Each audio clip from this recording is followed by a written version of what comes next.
Bonjour à toutes et à tous, ravi de vous retrouver comme tous les week-ends pour un nouveau numéro de Lino Café. Avec moi, quelqu'un que je qualifierais de quoi, de commis de l'État en fait, c'est quelqu'un qui... Un soldat dans l'ombre, je dirais.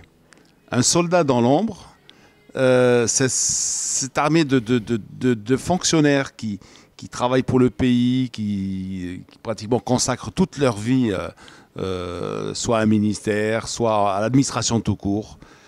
Alors avec moi ce matin, j'ai Abdallah Lataoui. Bonjour aussi Abdallah. Bonjour Monsieur Bako. Alors, si Abdallah, vous connaissez la formule, enfin pratiquement, je ne sais rien de vous. Et donc, je vais vous découvrir en même temps que les auditeurs, les auditrices et les auditeurs. Bah, allez-y. Je vais savoir qui est Abdallah Lataoui. Bon, moi je sais qu'il est né à Rabat. Hein. Oui. Oui, je suis né à Rabat. Mais quel quartier pas d'hier, je suis né en 1934. Oui, le 7 décembre. Exact. Et je suis du quartier de la Kari. Kari. La Kari. Alors, est-ce que c'est un quartier sportif ou non? Ah bah oui, ils avaient leur équipe de sport, ils avaient leur équipe de quartier, oui, depuis tout le temps. Alors, si Abdallah, on va parler d'abord de votre enfance. Oui. Dans ce quartier. Oui. Alors, votre premier souvenir, il remonte à quoi? À quelle année ou à quel épisode?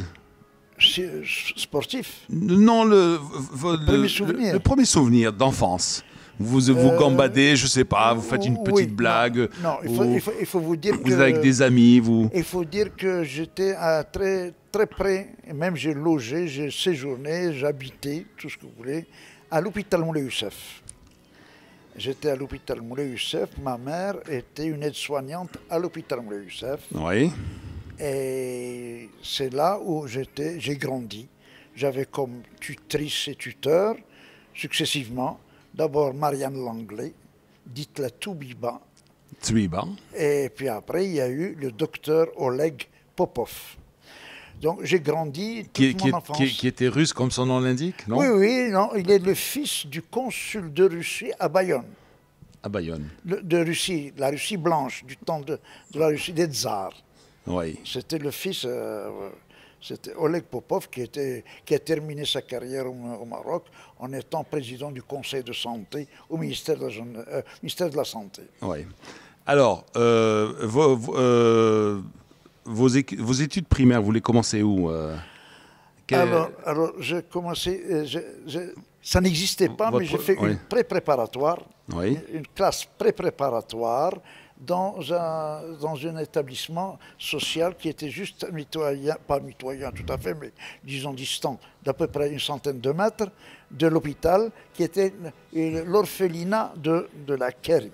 Et ils avaient créé une classe pré-préparatoire où j'ai fait quelques heures. Vous avez 4 ans alors? 4 ans? Oui, j'avais 3 ans, 4 ans. 3-4 ans, oui. Et tout de suite, à 5 ans, j'étais déjà à l'école primaire, au cours préparatoire. Cours préparatoire, ben oui, ce qu'on faisait tout le monde. Cours préparatoire du collège Moulay Youssef. Oui. Parce qu'à l'époque, est-ce qu'il y avait la maternelle ou non? Il n'y avait pas la maternelle encore? Ça n'existait pas. Ça n'existait pas encore, voilà. C'est une innovation qui est presque faite pour moi sur mesure. C'était un truc un peu sur mesure. Une espèce de maternelle. Oui, une il espèce fallait de me maternelle. sortir de l'hôpital, de l'ambiance de l'hôpital, me mettre dans une société d'enfants. De l'éther et du coton. Vous devez avoir toujours une odeur d'éther peut-être dans les narines, non? Constamment. Constamment, c'est vrai. Et j'ai fait alors Moulay Youssef qui était... Avant, c'était le primaire, le secondaire à Moulay Youssef. Non, je vous parle de l'éther parce qu'il y avait un dispensaire qui était tenu par des bonnes sœurs à l'époque au Roche-Noir. Et dès qu'on passait devant le dispensaire, ça sentait automatiquement l'éther. Mais c'est l'odeur de tous les hôpitaux. Bah aujourd'hui, je ne sais pas si ça sent encore l'éther dans les hôpitaux. Non, on sent plus. Non. L'éther, même dans les hôpitaux, ça a disparu. Ça a disparu, l'éther. Ce que je peux vous dire, mais vous m'avez évoqué mon premier souvenir. Bon, j'ai un souvenir très cuisant. C'est extraordinaire, mais il est un petit peu lent à raconter. Mais ça fait, il y en a tout le temps. Il vaut le détour. On a tout le temps. Il vaut le détour, comme on dit. Absolument. Ben voilà, ma tutrice, la Toubiba, voulait, à l'occasion de la Ashura, m'emmener en voiture pour aller acheter des jouets en ville, à Rabat, en ville. En ville. Oui, parce qu'à la Kari, il n'y avait pas de jouets. C'est vrai qu'on disait en ville. En ville. On allait en ville, oui, c'est ça. Au centre-ville. Alors, On descend en voiture. Elle avait une grosse voiture, je ne sais pas, une Oldsmobile ou Cadillac, je ne sais plus qu'est-ce que c'était. Une voiture américaine. Une voiture américaine, parce que dans le temps, les voitures françaises, c'était vraiment trop petit. Ouais. Le gros gabarit n'était pas dans la voiture française. Ouais. Bon, elle avait un gros gabarit. Elle monte dans la voiture, mais avant de sortir de l'enceinte de l'hôpital, où elle logeait, elle a voulu visiter sa fermette. Elle avait une ferme où il y avait voir les chevaux, les ânes, les chèvres. Elle avait des chèvres, elle avait des moutons, elle avait des canards, enfin il y avait de tout. Et elle voulait savoir s'il y avait tout ce qu'il faut avec le gardien. Elle me laisse dans la voiture et elle descend. Elle descend visiter. Moi, je tripote un peu partout, sans me rendre compte, sans savoir. La voiture démarre. Je desserre le frein à main.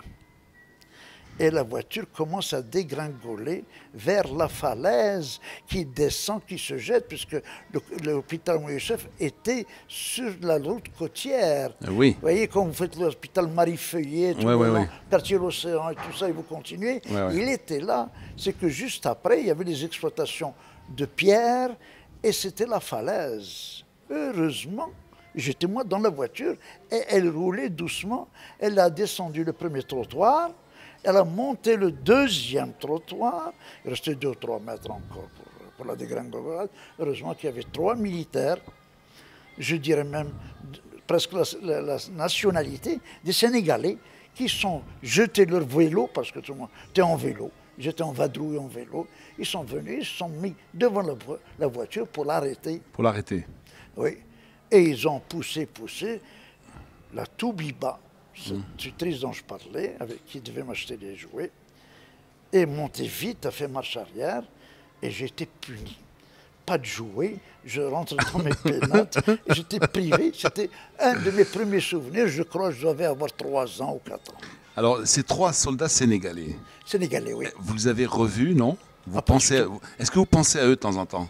Mais je pense constamment. Parce que vous dites finalement, si je suis là, c'est grâce à eux. Bah oui, mais parce qu'il y avait... Alhamdoulilah que ces 3 Sénégalais passaient par là. Ce que j'ai oublié de dire, c'est qu'il faut situer les choses. C'est qu'à côté de l'hôpital, il y avait le quartier, il y a la Karim, mais juste après, il y avait ce qu'on appelait le camp Garnier. Et Garnier, c'était que les troupes sénégalaises. Les tirailleurs sénégalais. Les tirailleurs sénégalais, qui étaient mitoyens à l'hôpital Marie-Feuillet, là où il y a maintenant une cité universitaire.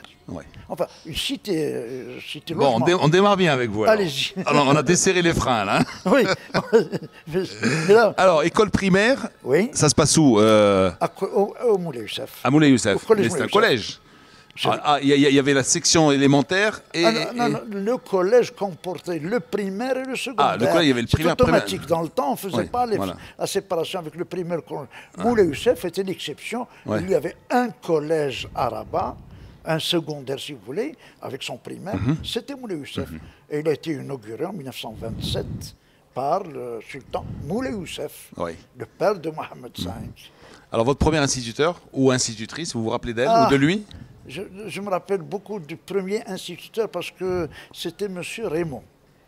M. Raymond, c'était un instituteur, d'ailleurs j'ai une photo de lui encore, la photo de classe, la photo classique des instituteurs et c'était le monsieur qui portait pantalon, mais avec des guêtres, mais hautes, jusqu'au genou. C'est les chaussures avec guêtres, et lacées devant. Un petit peu comme Tintin, quoi. Ce genre-là, oui, mais non, Tintin, ton pantalon golf, lui. Pantalon golf, non, ça montait jusqu'au genou. Oui, les guêtres, oui. Les guêtres avec des lacets. Et alors, en plus, c'était un instituteur remarquable, à plus d'un titre, une fois par semaine, on avait droit à un cours de chant. Et il amenait son violon. Il jouait bien le violon. Et j'étais une de ses voix qu'il aimait beaucoup. Et alors ça, c'est le jour de chant. Et on aimait ça, les enfants. Je sais qu'on aimait beaucoup ça. Mais il y avait d'autres choses plus agréables. Il vaut mieux faire ça que conjuguer certains verbes au présent du subjonctif. Ou bien... mais on faisait... C'était mon instituteur du cours moyen première année. Attention. Donc, on n'était pas encore au subjonctif. Et il avait les leçons de choses. Et les leçons de choses, souvent, elles étaient très agréables avec lui. L'ancêtre de la science naturelle. Oui, mais il amenait lui-même, oui, la pédagogie de ses enseignants. Il amenait son panier avec les fruits pour nous enseigner quel est le fruit à pépins et où est le fruit à noyaux et tout ça. Mais mieux que ça, c'est qu'à la fin, c'est moi qui ai hérité de tous ces fruits. Alors, c'était moi, j'étais le chouchou, je ne sais pas pourquoi, par quelle volonté, mais c'était ainsi. Ouais. Alors, on m'avait donné mon premier instituteur. Voilà. C'est vrai. Alors, il y avait aussi, il ne faut pas l'oublier, parce que j'ai une pensée pour lui, parce que je vois la photo souvent, un moudres, parce qu'on faisait arabe et français. Et le moudres, c'était un homme assez triste, son affaire. Il s'appelait M. Ben Hussein. Et M. Ben Hussein est un des premiers suicidés de la Tour à 100. Oui. Je ne sais par quelle volonté, on a perdu un jour M. Ben Hussein. On nous a dit qu'il s'est jeté du haut de la Tour à 100. Et c'était un point de suicide. C'était une espèce de concierge de l'école? Non, c'était le moudres, l'enseignant d'arabe. Ah, l'enseignant d'arabe, oui. C'était notre enseignant d'arabe. Parce qu'il y avait l'enseignant du français, parce que l'enseignant du français faisait les mathématiques au niveau de l'instituteur, il faisait tout. C'est l'instituteur, comme on dit, de la République. Il faisait tout, il a toutes les matières. Mais il ne pouvait pas faire l'arabe. Si on pouvait trouver quelqu'un qui pouvait faire l'arabe et le français, alors il y avait le moudres pour nous faire l'arabe, parce qu'on faisait de l'arabe aussi. Alors ensuite, en fait, vous passez de l'école primaire au collège, sans changer de quartier, quoi. Sans changer de quartier. Alors vous habitez, votre mère travaille à l'hôpital. J'avais quand même changé de quartier? Un statut. Non, je n'ai pas changé de quartier, j'ai changé de régime. Parce que quand j'étais... le primaire, en général, sont des externes. Même le secondaire. Mais moi, comme j'habitais à Carré, c'était un peu loin. Je ne sais pas si vous situez le quartier à Carré par rapport au ministère des PTT ou les phosphates que vous connaissez. C'est un peu loin. C'est assez loin. Pour faire ça 4 fois par jour dans la journée, c'était un peu loin pour un enfant de 5 ans, 6 ans. Alors j'avais déjà un régime assez spécial où j'étais demi-pensionnaire. Demi-pensionnaire qui a duré 1 an, 2 ans. La nourriture était bonne, la nourriture? Non, mais je suis devenu interne. C'est là où j'appréciais beaucoup plus la nourriture. Et après, je suis devenu interne. La nourriture, elle était très bonne. Il y avait des ratés des fois. Je me rappelle, les collégiens qui se révoltaient, tout ça, mais elle était correcte. Elle était correcte. N'oubliez pas qu'on était en temps de guerre. Ah oui, c'est vrai. C'était 39-45. C'est vrai. C'est la Deuxième Guerre mondiale. C'est vrai. Donc, les restrictions, les bons, les bons et tout ça. Il y avait les bons, il y avait l'éclairage, il y avait les alertes. Les ampoules qui étaient voilées en bleu. Parce qu'on avait droit des ampoules dans les maisons, mais ils étaient voilés en bleu. Les épiceries... Pour ne pas qu'on les voit de la mer ou un truc comme ça, ou parce qu'il y a les avions, tout ça. L'aviation. L'aviation ennemie. Alors je vais vous raconter une chose. Je me suis étonné comment les Allemands pouvaient faire des trajets de l'Allemagne jusqu'au Maroc pour nous inquiéter. Je me dis, c'est pas possible, il n'y a pas un avion qui peut faire l'aller-retour. C'est pas possible. Il y a longtemps. Maintenant, peut-être, il y a des... mais avant, non, on n'avait pas cette autonomie. Et j'ai appris, après coup, quand je suis devenu adulte et bien plus tard, que non, les avions allemands étaient basés en Espagne. En Espagne. Par un phénomène d'alliance entre l'Allemagne et l'Espagne. Je ne connaissais pas ce phénomène-là. Je savais qu'il y avait l'alliance Italie-Allemagne, mais pas celui de la France. Pas Franco, je ne savais pas. Je savais qu'il était un peu autonome, mais enfin... Oui, ben l'axe Rome-Berlin qui avait aidé Franco dans la guerre civile espagnole. Quoi. Oui, mais c'est ça. Alors là, oui, alors tout était voilé. Et puis alors, bien sûr, il y avait toutes les restrictions alimentaires et même les tissus et tout ça. Alors, vous débarquez au collège, hein? Je débarque au collège, je passe naturellement au collège. Naturellement, vous souffrez le saut de classe ou le saut d'établissement? Non, j'étais très content parce que... Vous étiez un bon élève, j'imagine? J'étais pas... Je ne cassais pas la baraque, mais enfin, j'étais un dans la moyenne supérieure, quoi? Non, la moyenne... Non, la supérieure d'études. Non. C'est-à-dire en note ou en classement? En note. En note, j'étais dans la moyenne supérieure. Mais classement, j'étais dans les 5 premiers.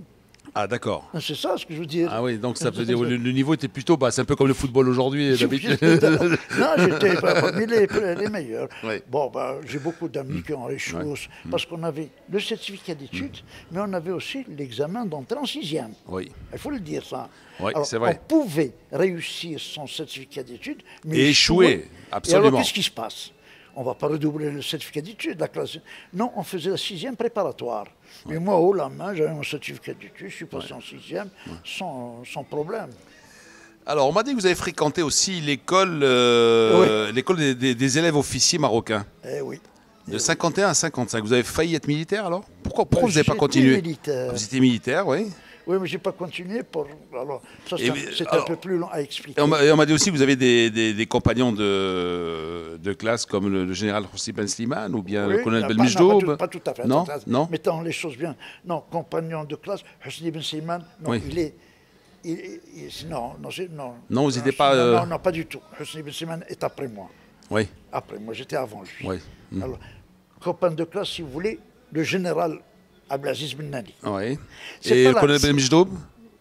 Non, attention, il y a une confusion. Oui. Nous sommes les anciens de Dar Beida, de l'école des élèves officiers marocains. Ah, d'accord. C'est greffé sur ça, avec l'indépendance, la promotion Mohamed V.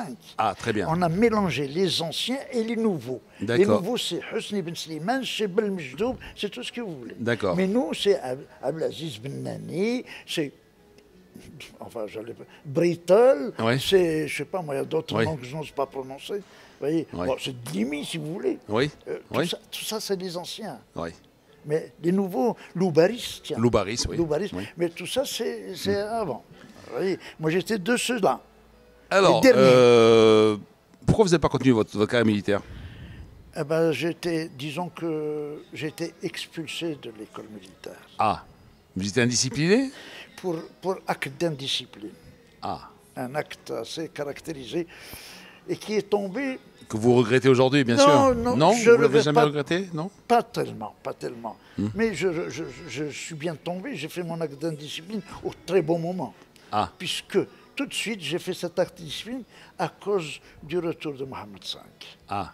Et j'ai été mis au niouf, comme on dit dans le temps, et j'ai fracturé ma porte pour aller festoyer avec tout le retour. Le retour à Rabat. Ouais. Je suis de Rabat.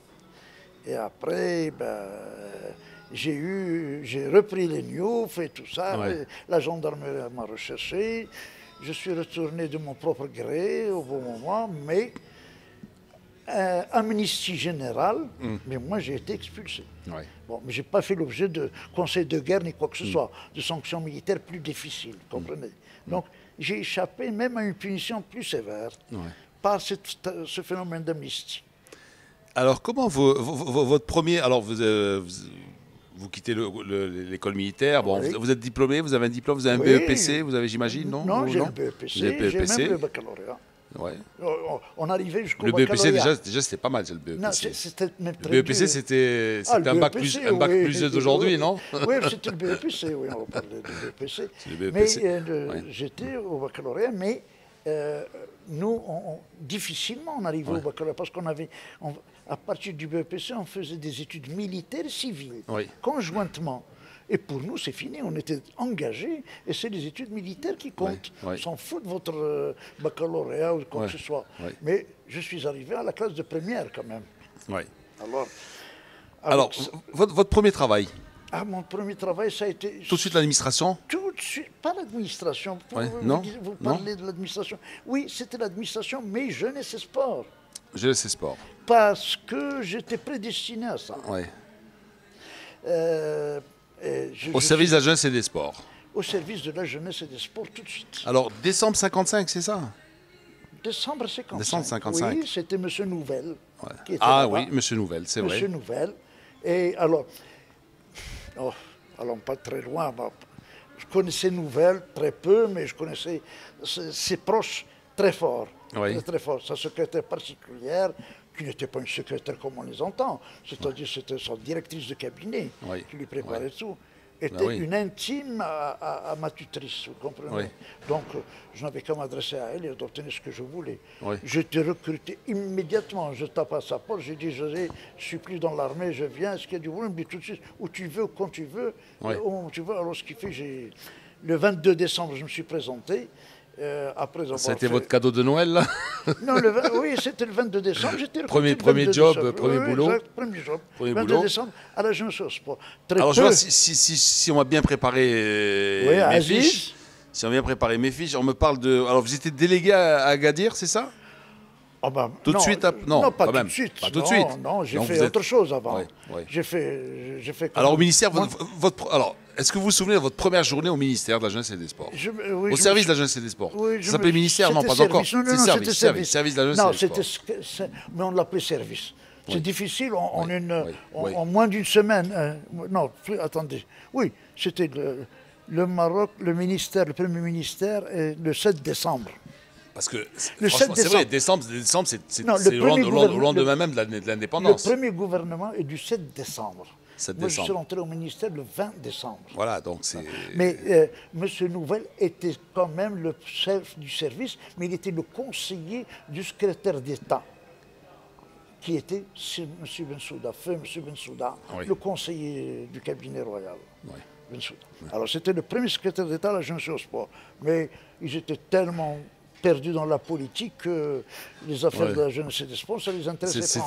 C'est un petit peu... C'était autre chose. C'était déjà la dernière roue du carrosse le ou non? ministère était la dernière roue, et même nos préoccupations générales, ils avaient des choses... C'était pas une priorité? La jeunesse, c'était pas une priorité, non? Pas à ce moment-là. Pas pour l'instant. Pas à ce moment-là. Non. J'ai vécu des années très dures. C'était la santé, c'était l'intérieur, c'était... Non, c'était la défense nationale. La défense nationale. C'était les affaires étrangères. C'était l'équilibre budgétaire. Enfin, c'était un tas de choses qui fait... Il n'y avait rien. Je me rappelle même plus que ça. Le premier plan triennal, la jeunesse et sport a eu 0 centime. Alors, si Abdallah, on m'a dit que... Vous m'avez dit plutôt que vous étiez un amateur de bel canto. Hein, oui. Vous adorez l'opéra italien. Hein. Oui. Donc, moi, je vous ai préparé quelques chansons, quelques musiques, quelques airs d'opéra, que dis-je, c'est pas des chansons, des airs d'opéra. On va commencer par l'Aïda. Hein. Alors, Aïda. Aïda. Eh ben, c'est gentil parce que ça me rappelle deux choses. Ça me rappelle ce bel canto dont vous dites si bien, mais ça me rappelle aussi un souvenir d'une de mes petits-enfants. C'est une de mes petites filles, parce que j'en ai d'autres, qui est en Suisse. Alors, je lui dédie aussi, moi aussi, cette musique, si vous pouvez me la passer. Alors, Aïda, bon, vous le savez, la première représentation, elle a eu lieu à l'époque à l'opéra du Caire en 71. Aïda. C'était pour les festivités de l'inauguration du canal de Suez. Ah, d'accord. Et Giuseppe Verdi y a travaillé 2 ans, 70-71. Et en décembre 71, donc ils ont... en novembre 71, ils ont chanté pour la première fois l'Aïda en public au Caire. Et là, donc, c'est un extrait justement d'Aïda, Celeste Aïda, Céleste Aïda. Hein, et puis vous allez reconnaître sa voix, c'est Luciano Pavarotti. On va écouter ça.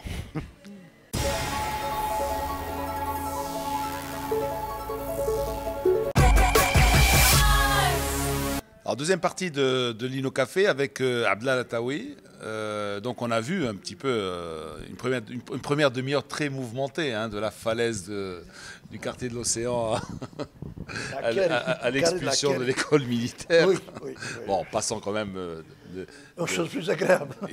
Si possible. Non, il y a eu de belles choses quand même. Oui, c'est de bons souvenirs. Il y a eu l'école... c'est de bons souvenirs. L'école, le collège Moulay Youssef, voilà, donc...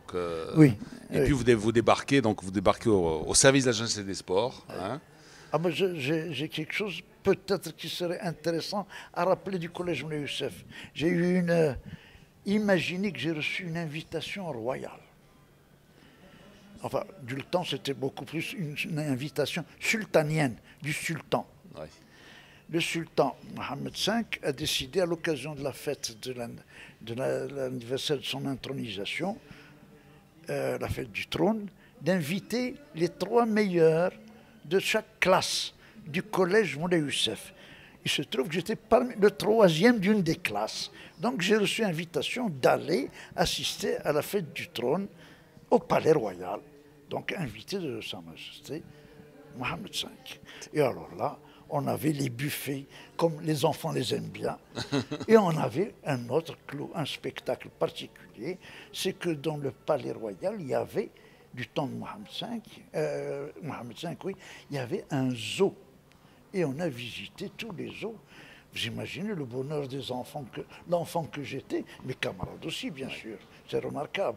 Mais je ne voulais pas passer ça dans... Absolument. Ça passait un peu dans l'oubli. C'est un souvenir impérissable, ça. Ça, je ne l'oublierai jamais. Alors, vous êtes au service de la jeunesse et des sports. Hein, vous vous occupez beaucoup plus de sport que de... D'abord, vous et le sport, d'abord.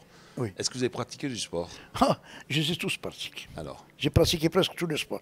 Quand j'étais dans l'armée, j'étais le capitaine d'équipe de basket. Ouais. J'étais le champion de la région, champion militaire de natation. Et bon, ben, j'ai fait tout le 100 mètres, vous nagez en combien? Pour non, une idée. Le 100 mètres nage libre. Ouais. Le 100 mètres nage libre, on le faisait du 50, on ne faisait pas le 100. Parce que la piscine, parce qu'on n'utilisait pas la piscine comment dirais-je, la piscine publique, mais il y avait une piscine militaire juste en bas des remparts. Le bassin de 25 mètres, c'était? Elle était de 25 mètres. Alors on faisait le 50, on ne faisait pas le 100, on faisait beaucoup plus. Il y avait le plongeon, il y avait. Alors, on faisait... Votre fils a été un bon nageur aussi. Qui? Moi? Votre fils, il faut qu'on parle de votre fils aussi. Oui, il tient de son père. Ouais. Tel père, tel fils. Oui, si vous voulez. Non, j'ai fait presque tous les sports pratiqués. Le foot, j'étais... Comme tous les gamins dans la rue? Non, j'étais le goal de l'équipe du collège Moulay Youssef. Ouais. Mais j'étais le goal. Alors j'étais imbattable. J'ai l'impression que je n'ai jamais encaissé un but. Vous n'avez jamais voulu jouer, je ne sais pas, au stade marocain ou bien... Non, mais j'étais stadiste. Ah, stadiste? Oui, j'étais d'abord j'étais olympien. Olympien. Parce qu'on aimait l'olympique, mais nous avions un maître d'éducation physique qui s'appelle Akhdar, qui nous a tous détournés du chemin et on est devenus stadistes. Ah, c'est pas bien ça. On est devenus tous des stadistes parce que on allait, c'est notre maître d'éducation physique, l'Akhdar, très connu, joueur du stade marocain. Oui, absolument. Ouais. Il a même pris déjà Zari avec lui, le docteur Zari, qui était etc. Il prenait tous les... C'était son... là, il puisait dans le collège tous ces... Alors, parlez-nous un petit peu de ce service de la jeunesse et des sports, hein, qui deviendra après ministère, hein, part entière, des militants, justement, des gens de ces hauts cadres qui ont façonné, si vous voulez, un petit peu ce service. Vrai. Hein. C'est vrai que c'est que nous avons les activités de jeunesse et de sport ont été, avant l'indépendance, beaucoup plus une affaire de militantisme. Ouais. Les gens créaient des associations illicites ou légales, enfin, elles sont devenues légales plus tard, beaucoup plus tard, mais avant, ils étaient illégales, ces associations. Mais ils les créaient et ils forçaient la main à l'occupant ils voulaient à tout prix se constituer. Et le mouvement associatif a commencé. Ouais. Et il a très vite débouché sur la résistance. C'était le creuset de la résistance, le mouvement sportif. Bon, il y a aussi toute l'action de jeunesse dans les camps de vacances. Là aussi, il y avait, je me rappelle d'un de mes instituteurs, je vous assure que j'ai gardé un bon souvenir de cet instituteur parce qu'il nous apprenait les chants les plus motivants, les plus, comment dirais-je, on faisait de la résistance passive, non, on faisait de la résistance par l'apprentissage de ce que, à l'école primaire. Alors, c'était ça l'action de la jeunesse et des sports. Ce sont des gens qui se sont dévoués, qui sont allés. On n'avait pas besoin de concours, c'était des recrutements directs partout. Ce sont les bonnes volontés qui sont venues s'engager à la jeunesse et au sport. Moi, j'ai eu le libre choix. J'ai choisi cette administration parce que, avec mon niveau scolaire, en 1955, j'avais tout l'éventail général, je pouvais accéder à n'importe quelle administration, quel ministère. Ouais. Mais non, j'ai voulu aller à la jeunesse. Ça, c'est l'utile et l'agréable aussi, hein, parce que bon, le sport, la jeunesse, absolument, le plein air, vous étiez beaucoup peut-être homme de terrain. Je ne vous cache pas que je considère que c'est le plus beau métier que j'ai choisi, le plus beau métier. Ouais. Vraiment, aucune contrainte, aucune routine, aucune tracasserie. C'est de la dynamique constante. En quelle année avez-vous quitté le ministère? L'âge de la retraite, j'imagine. Donc non, un peu. Non, j'ai pris une retraite anticipée. par incompatibilité d'humeur. On revient presque aux sources. Oui. Une incompatibilité d'humeur avec mes patrons m'ont pas obligé, mais m'ont poussé à demander ma démission, ma mise à la retraite anticipée. Alors j'ai quitté juste après avoir assuré un contrat dont j'avais la charge assez important. J'ai quitté à ce moment-là. Quand le contrat était terminé. Aux alentours des Jeux méditerranéens, c'est ça? Oui, juste après. Vous avez compris. J'ai compris. Alors justement, je voulais vous demander, alors vous qui avez vécu, bon, vous avez quand même vécu les 30 premières années du ministère, c'est ça? Pratiquement? 55-83? Non, j'étais depuis 55 jusqu'à, non, pas plus, jusqu'à 86. 86, donc 30 premières années. Oui, 30 premières années, oui. Et alors, est-ce qu'au fil des années, est-ce que vous avez noté chez vos collègues, bon, c'est pas bien, vous n'allez pas faire de la délation, je dirais, mais est-ce que vous avez noté, par exemple, toujours la même compétence, le même esprit qui vous animait au début? Non, au début... Qu'est-ce qui fait que... Oui, mais je vous répète presque en disant que l'esprit et le militantisme étaient là, constant. Je vous assure que c'est les capacités, disons, intellectuelles qui nous manquaient. Mais nous avions la volonté de vouloir bien faire.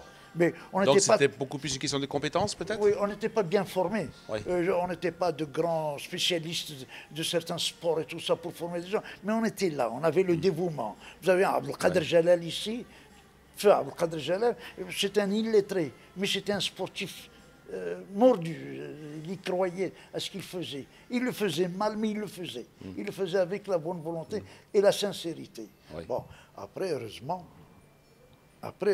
nous avons peut-être commencé à avoir ailleurs que contre nous. On a commencé Est-ce que c'est peut-être avec l'arrivée de, je ne sais pas, si vous voulez peut-être faire des noms, les ministres qui vous ont le plus marqué, ou oui, je peux vous en citer ce que vous voulez. Est-ce que c'est avec Kadiri, par exemple, et l'Institut Moulay Rachid, tout ça, que peut-être on a eu un nouveau souffle dans le sport? Oui, mais c'est ça. C'est-à-dire qu'on est sorti d'une certaine routine et d'un certain débrouillardisme, parce qu'on n'avait pas de moyens et on faisait beaucoup avec rien. On improvisait. On improvisait beaucoup, on essayait de faire quelque chose. Et le sport marocain commençait à être scientifique. Après la technologie étant ce qu'elle est, et le développement étant ce qu'il est, on ne pouvait pas continuer indéfiniment et avoir des résultats. La population grandissait, la masse de jeunesse qui voulait s'adonner aux activités de jeunesse et de sport grandissait chaque jour. On commençait à se faire déborder. Là, a commencé peut-être, mais on a passé, disons, toutes les années, la fin des années 50, de 55 jusqu'à 60, et les années 60, à faire de la débrouillardise. Il fallait attendre peut-être l'année 60, la décennie 70, pour qu'on puisse assister à quand même une mise à disposition de moyens, un début de formation de cadres de haut niveau, parce qu'avant c'était des stages d'1 mois, puis après on est passé à des stages de 3 mois, puis maintenant on commence à avoir quand même chose de plus sérieux. On commençait à avoir, à partir de 70 et 80, des stages de niveau universitaire. On formait des cadres. Maintenant, bon, donc on ne se contentait plus de ce qu'on a hérité, mais on faisait de la recherche. Les gens commençaient à chercher, à vouloir se développer, à vouloir former. Disons qu'on a passé les 15 premières années dans la... L'euphorie? Non, pas dans l'euphorie, si vous voulez, mais dans la misère. On n'avait pas de moyens. Mais on a tenu le cap. On a tenu le cap. Alors, ce que je voulais vous demander, surtout, je dirais, sur le plan, étant donné que le ministère s'occupe de deux services, si vous voulez, jeunesse et sport. Chez les ministres, est-ce que certains ministres peut-être privilégiaient davantage la partie jeunesse, parce qu'il y avait les écoles il y avait aussi, je sais pas, les écoles de couture aussi pour les jeunes filles, par exemple, ça faisait partie du département, hein, ou plutôt d'autres privilégiaient davantage le sport que... Non, je crois que les ministres étaient la pression de l'opinion publique, la pression de la population, les résultats, fait qu'ils sont obligés même à contre-cœur, souvent, de se consacrer et de développer le maximum d'efforts en sport. Voilà. La jeunesse, c'est très diffus. Ouais. Le sport, c'est très... Ouais, ouais. Dar Shabab, par exemple, Dar Shabab de Haïm Mohamedi, par exemple, oui, ça serait utopique aujourd'hui. Oui, mais vous voyez, mais Dar Shabab, Haïm Mohamedi, par exemple... C'est multiplié il y en avait partout. Vous avez dit ça, mais qu'est-ce qui était gardien de... Qu'est-ce qui était... Dar Shabab, Haïm Mohamedi, mais c'est notre président du TAS. Larbi Zaouli. Larbi Zaouli, voilà, vous le dites bien. Ben oui, mais il était là à la Dar Shabab, il ne faisait rien. Mais il est devenu efficace quand on l'a versé juste à côté. Voilà. Le terrain juste à côté, mitoyen, où il s'est occupé de sport. On a dit donc on en revient toujours à dire c'est aussi une question d'hommes. De moyens, certes, mais aussi une question d'hommes. Disons, écoutez, c'est un faux problème. La jeunesse, l'éducation de la jeunesse, le sport n'est qu'un moyen d'éducation de la jeunesse. Bon, le cinéma aussi est un moyen d'éducation, le livre aussi. Mais ce qui est important maintenant, ce qui doit être encadré, structuré, comme ça, aller avec une certaine progression, c'est le sport. Et les ministres, bon, même malgré le... M. Hafid Khadiri, comme vous dites, était beaucoup plus un homme de jeunesse que de sport. Quoi qu'il était président du FUS à un moment donné. Non, mais lui, le sport... non, lui, il croyait beaucoup plus en la jeunesse. Mais c'est peut-être... et ainsi de suite. M. Semlali, lui, ne savait rien du tout à la jeunesse. Ça n'intéressait pas du tout. Surtout le sport. Oh, c'était le sport. Et parce qu'il y en avait un qui était politicien, l'autre non aussi. Peut-être. Oui, mais l'autre aussi était politicien. Mais oui, mais du dernier jour. Voilà. Voilà. Oui, mais c'est pas la même chose. Hafid Khadiri était dans un creuset politique. C'est un homme lourd sur le plan politique, absolument. Voilà, politiquement, spécifiquement, il pesait beaucoup plus que... Absolument. Non, vous avez... Donc ceci explique cela. Juste. Oui. Dernièrement, je ne l'ai pas vécu personnellement de l'intérieur, mais je l'ai vu de l'extérieur. C'est l'affaire du secrétaire d'État à la jeunesse et rien au sport. Vous êtes au courant de ça? Oui. On a eu un ministère qui a éclaté. Absolument. Mais il y avait que M. Gass ne s'occupait que de la jeunesse. Et le sport, on ne sait pas. On attend. Oui, mais ça... Les sportifs sont maintenus malgré ça, malgré, disons, 2 années blanches, si vous voulez. Alors, avant de vous demander quels sont les ministres ou de faire un petit portrait, je dirais, parce que vous en avez défilé, de Bensouda à Semlali. Donc un petit mot pour chacun, peut-être les présenter aux jeunes, à ceux... on peut remonter le temps comme ça? Oui, on peut, mais je n'ai pas comment le cheminement de l'un et l'autre, mais enfin, oui, on a eu Bensouda, puis après, tout de suite, on est tombé sur un directeur. Il était comment, Bensouda? Bensouda, c'est quelqu'un... Il déléguait beaucoup? Peut-être? Non, il déléguait... Bensouda, vous savez qui c'est son directeur de cabinet? Mais je vais vous le dire, c'est M. Haj Mohamed Ben Jelloul. Donc, vous savez, Bensouda ne s'occupait pas de sport du tout. C'était Haj Mohamed Ben Jelloul qui était dans son cabinet, son directeur de cabinet. Chocolat. Allah yarhamou. Oui. Un grand monsieur du sport. Donc le sport... Qui a fini au CIO. Donc, voilà, oui. Ça, j'ai beaucoup moi, j'ai beaucoup pratiqué, c'est Haj Mohamed. Qui a fait beaucoup pour le sport, pour le Wydad, pour le sport, pour le football, pour le rugby, pour le... Pour tout, pour le rugby. Vous avez bien fait de le dire, parce qu'il a fait beaucoup pour le rugby aussi. Moi, je l'ai connu beaucoup. Tous ces derniers temps, j'ai connu beaucoup parce qu'on était du même voyage ensemble. On se retrouvait souvent dans des réunions à l'étranger.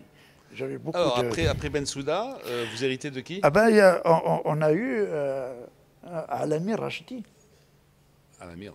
Alamir Rachdi, le président du comité olympique plus tard.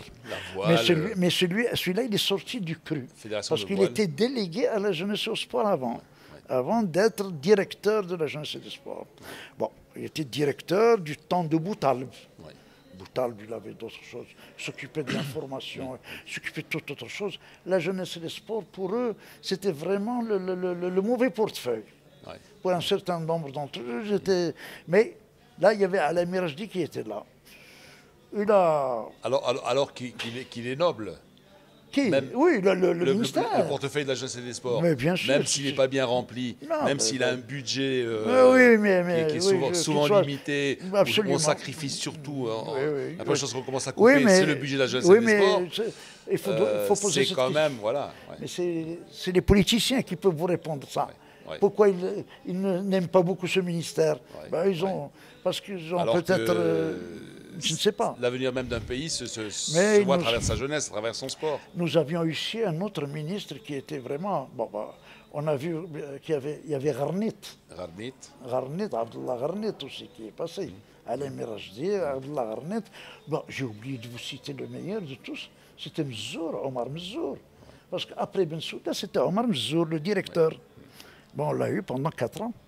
Il ne faut pas l'oublier. Est-ce que il y a beaucoup de directeurs qui sont devenus ministres? Non, il était directeur, il restait directeur.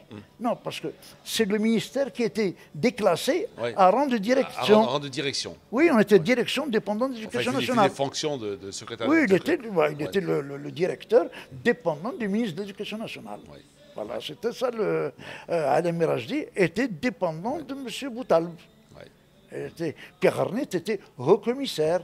Hosni Ben Slimane a été haut-commissaire. Alors là, je peux dire que Hosni Ben Slimane a essayé de faire quelque chose, a commencé à vouloir légiférer. On n'a pas parlé de législation avant en matière de sport. Avec Hosni Ben Slimane, on a commencé à voir naître quelques législations. On n'a pas eu... On s'est dit quand même, le sport c'est quand même quelque chose de sérieux. Oui, mais il ne faut pas oublier de dire que c'était le lieutenant Hosni Ben Slimane qu'on n'a pas. On n'avait pas le général Hosni Ben Slimane, on a eu le lieutenant. Était aussi en train de faire ses armes. Après, bien sûr, il y a eu la suite. Après, il y a eu Tahir Jouti. Oui. Puis il y a eu Mehdi Ben Bouchta.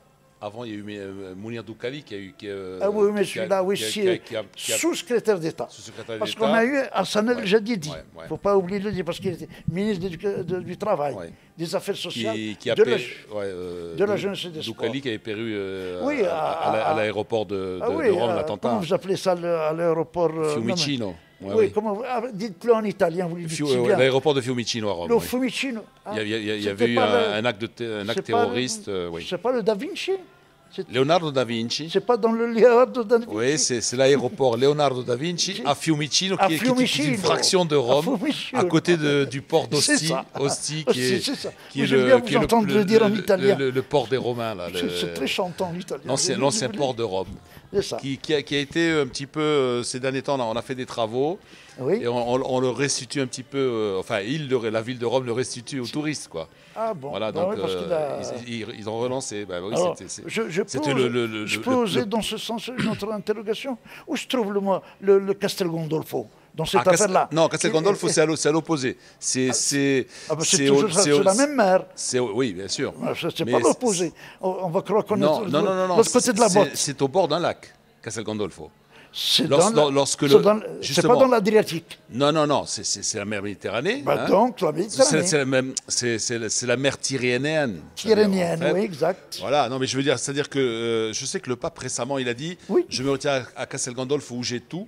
C'est à 400 mètres d'altitude. Il dit j'ai la montagne, j'ai le lac et je peux voir la mer. Et c'est vrai que de son château, il peut voir la région d'Ostie. Oui, c'est ça. Voilà. Alors maintenant, il est en retraite. Il est en retraite en attendant dans son monastère. Voilà. Voilà. Alors, après cette petite excursion romaine, c'est vrai que souvent on oublie que Doukali et toute la délégation marocaine. Oui, il y avait Mounir Doukali et puis il y avait l'autre, le secrétaire d'État au plan, Imani. Ils sont tous les deux. Nous, on s'en rappelle parce que c'est notre ministre de la Jeunesse et des Sports. Mais il y avait le jeune Imani qui était là aussi, que je connaissais très bien. Alors, on est arrivé à la mi-temps, à moitié de l'émission. Donc, je suis toujours tout oui. Tout à l'heure, on a écouté Pavarotti. Bon, là, on va écouter... on va s'excuser auprès des jeunes et des moins jeunes. Oui. Parce que, bon, en fait, pour vous faire plaisir, on va remettre un petit coup de bel canto. Hein. Oui. Et là, bon, alors, on va s'excuser de la qualité de l'enregistrement parce que c'est un micro-sillon. Mais hein. c'est quand même du Caruso. Ah, c'est du Caruso, c'est Enrico Caruso. On ne s'excuse pas. C'est Enrico Caruso. Mais moi, je cherche à écouter du Caruso. Non, parce qu'il y en a qui vont dire, mais qu'est-ce qu'il fait Lino? Il nous balance un air d'opéra et puis on entend ce petit bruit de fond. Mais le bruit de fond, c'est parce que c'est un micro-sillon et l'enregistrement remonte à 1904. Oh. Mais c'est la perle rare, ça. Alors, il remonte à 1904. C'est un air de la Tosca. Toujours de Puccini. Tout à l'heure, on a entendu l'Aïda de Verdi. Là, c'est Tosca, un opéra de Puccini. Et c'est Recondita Harmonie. Voilà, c'est Enrico Caruso. Enrico Caruso, c'est quoi? C'est le Maradona la plus belle voix du monde. La plus belle voix du monde. Actuellement, la voix de Caruso. Caruso, c'est voilà, la plus belle voix du monde. C'est le ténor des ténors, voilà. Absolument. Le ténor des ténors, Caruso, qui s'était expatrié qui avait émigré enfant à San Francisco. Oui, c'est aux États-Unis. Voilà, et donc on écoute Enrico Caruso.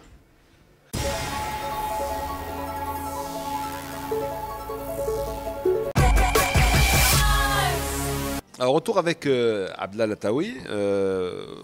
On parlait des différents ministres qui se sont succédés, différents responsables du service, de la jeunesse et des sports. Donc, on a parlé du regretté Doukali aussi. Donc, je voudrais vous demander maintenant, que sont devenues les écoles de sport? Est-ce que ce n'est plus d'actualité ou on conçoit le sport d'une autre façon aujourd'hui? Oui, alors, je ne suis pas tellement ce dossier-là. Je ne vous cache pas que je suis personnellement pour le sport pour tous. Et quand on dit sport pour tous, il faut d'abord penser à tous les enfants d'abord. Sport de masse. C'est la masse d'abord. Puis après, les adultes, et même les plus qu'adultes. Maintenant, qu'en est-il de nos enfants? Fait du sport oui, aussi. Absolument. Alors, qu'en est-il maintenant de nos enfants et des écoles de sport? Je sais que le ministère ne forme plus les cadres de niveau de base. Maintenant, il s'est attaché à former des cadres supérieurs, du bac plus 4 et même bac plus 6.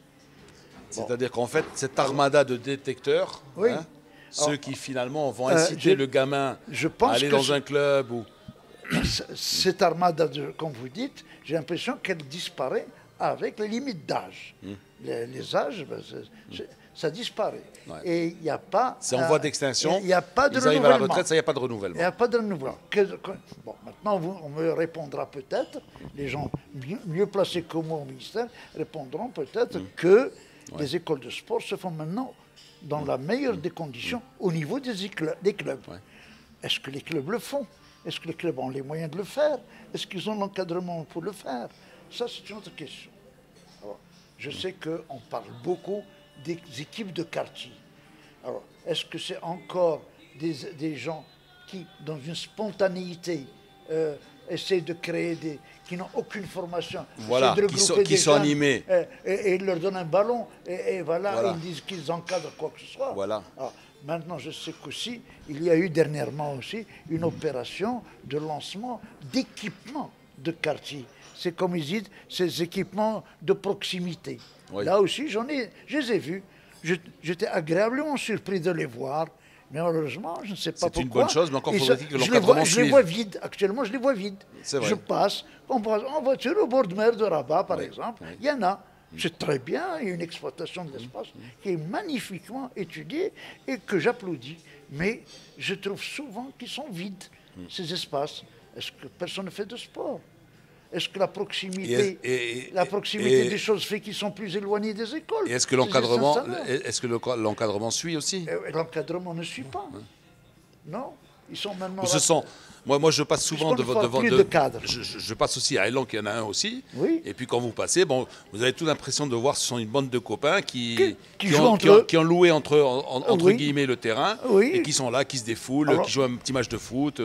C'est tout. Donc, alors, voilà. Vous m'ajoutez maintenant qu'ils ont loué le terrain.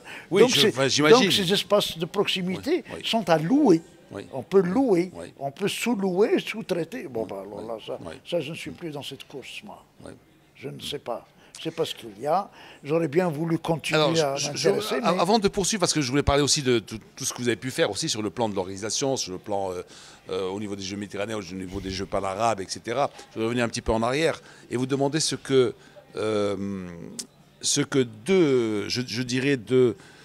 deux événements comme la construction de la route de l'Unité, par exemple, hein, et plus tard la Marche verte, avec une grande participation de jeunes, en particulier la construction de la route de l'Unité.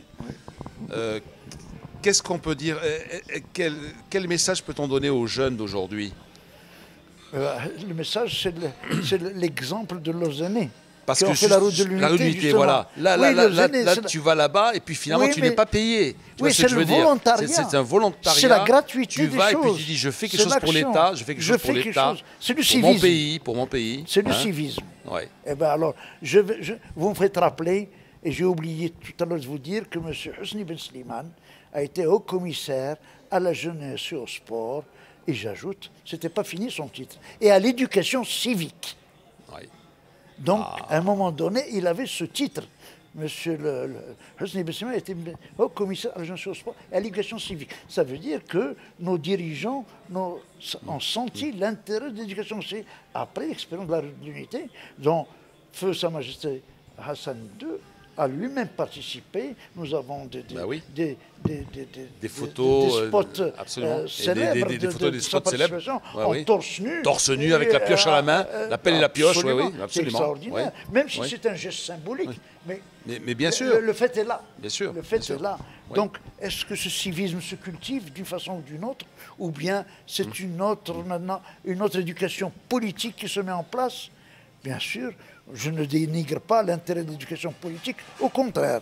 Mais enfin, le civisme fait partie de la politique et doit occuper un rang important dans la politique. Alors, parmi, je dirais, on peut dire que c'est la dernière mission qu'on vous a confiée au ministère, c'est la direction des Jeux méditerranéens? Non, la dernière, c'était directeur des sports. Non, parce qu'il faut vous dire une chose, je n'étais pas directeur des sports avant. Oui. Avant, j'étais autre chose, mais j'ai pris en charge... Alors, quand est-ce que vous avez été directeur des sports? Mais je n'étais directeur des sports qu'à partir de 84. Oui. Parce qu'avant, j'étais autre chose. Oui. Parce qu'après le succès des Jeux... Non, après 84, après les Jeux méditerranéens, le ministre m'a demandé, écoute, Simlali, elle dit, il faut me donner cette impulsion que vous avez donnée aux Jeux, vous le mettez au service de la direction des sports. Et j'étais nommé... Il était comment, Simlali? Bon, moi, Simlali, c'est un ami. Donc moi, je suis mal placé pour parler de lui, parce que je vais vous dire que du bien de lui. Moi aussi, je suis mal placé, parce que quand j'ai dit... Non, parce qu'il y en a beaucoup. Bon, il y a des légendes. Simlali, qu'est-ce qu'il a fait, tout ça. Il privilégiait son club. En toute honnêteté, je vais vous dire, mais... Moi, quoique c'est difficile pour moi, quand je vous ai dit que j'ai quitté le ministère par incompatibilité d'humeur, c'était bien avec M. Simlali. Mais enfin, je lui reconnais. Je reconnais que M. Simlali... Et personne n'a pu faire marche arrière? Comment? Aucun de vous deux n'a fait marche arrière? Ah non, j'ai voulu présenter mes respects et toute la courtoisie nécessaire avant de partir. Ouais. Parce que j'ai écrit ma lettre, elle était agréée. Ben, il n'a pas voulu me recevoir. Mais là n'est pas le problème, là n'est pas votre question. Ouais. Votre question, Simlali a fait beaucoup de choses. Ouais. Et il a fait des choses excellentes, je ne me cache pas.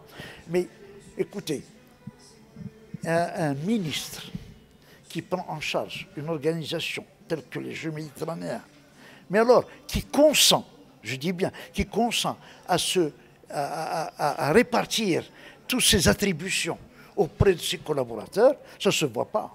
Les ministres sont jaloux de leur attribution et de leurs compétences. Là, Simlali a eu le chic de déléguer. Oui, c'est vrai. Et il n'a réussi que parce qu'il a délégué. il nous aurait mis... bien entouré. Il nous aurait mis sous une cape qu'on n'aurait pas pu nous dépenser et faire ce qu'on a fait.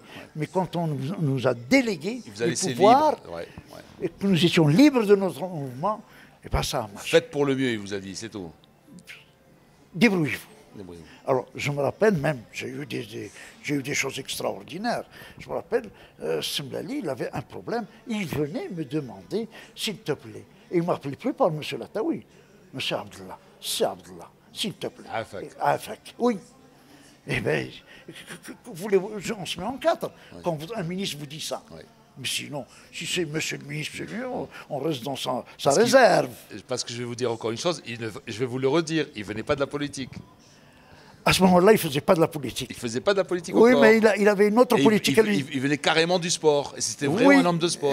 Oui, c'est juste. Voilà. C'est juste, mais il a compris. Oui. Non, mais parce attendez, au début, j'ai eu les pires ennuis avec lui.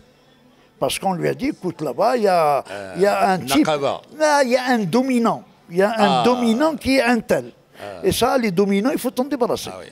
Hein? Alors, c'était pas le premier. Il y en avait un qui l'a précédé, on a oublié de le citer.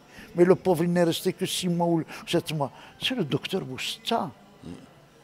Monsieur Boustat, maintenant, quand je reviens à mes archives, Monsieur Boustat, c'est le monsieur sport. Mais Monsieur Boustat est arrivé, il a dit, la première décision qu'il prend, c'est de me muter à Tanger. Et qu'est-ce que je t'ai fait? Laisse ça. Il me mute à Tanger. Comme ça. On lui a dit... Quelqu'un lui a dit... Non, on lui a dit, si tu veux faire du nettoyage, commence par celui-là. Parce qu'on dit... Dame c'est Abdallah. À la piscine. Après, c'est revenu... Je suis pas allé. Une lettre de détachement est tombée dans son bureau. On crée le ministère de l'enseignement supérieur. Le ministère de l'enseignement supérieur demande mon détachement. Il me convoque. Il trouve sur son bureau mon dossier qui comporte un certificat médical de 15 jours, donc j'étais en règle, et il trouve, et il me dit, je vais me passer procédé. Alors justement, parce que moi, dans votre CV, je vois ici chef de division de l'administration, l'équipement, la planification, la législation, la coopération. Tout ça, ben oui. Tout ça. C'était le mot de tout faire. Et je me suis dit, mais attends, là, ils se sont trompés. J'ai dit, mais non, ils ne sont pas trompés. Qu'est-ce qu'il y a à savoir avec le sport? Non, ils ne sont pas trompés. Et qui était ministre du Plan à l'époque? C'était Imani. Et je vous parlais de Imani. C'est parce que je fréquentais Imani. Ouais. J'allais voir Imani, discuter avec Imani. Oui. C'est pour ça que quand vous parliez de Kouali-Mouni, je dis il y avait Imani aussi, le jeune Imani. Ouais. Pas le Imani le grand, mais son jeune frère. Ouais. C'est ça. Alors, on continue. Donc, vous êtes directeur des sports. Et vous n'êtes pas resté longtemps directeur des sports, alors?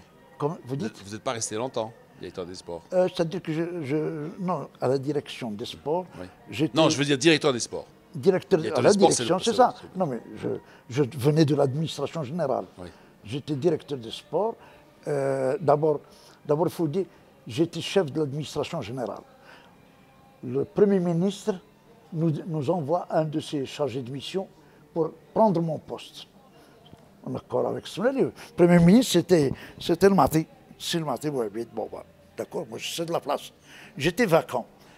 M. Semlali m'attache à son service et il me donne des dossiers à étudier. Le dossier informatique, de l'informatique, affichage informatique, Omega et tout le bazar. Il y avait Electro-Impex, il fallait que je déblaye ce dossier pour adjuger ce marché. Il me donne aussi tout un dossier sur l'équipement sportif, les revêtements synthétiques et tout ça. J'étudiais tout ça. Bon. Et les jeux pointent.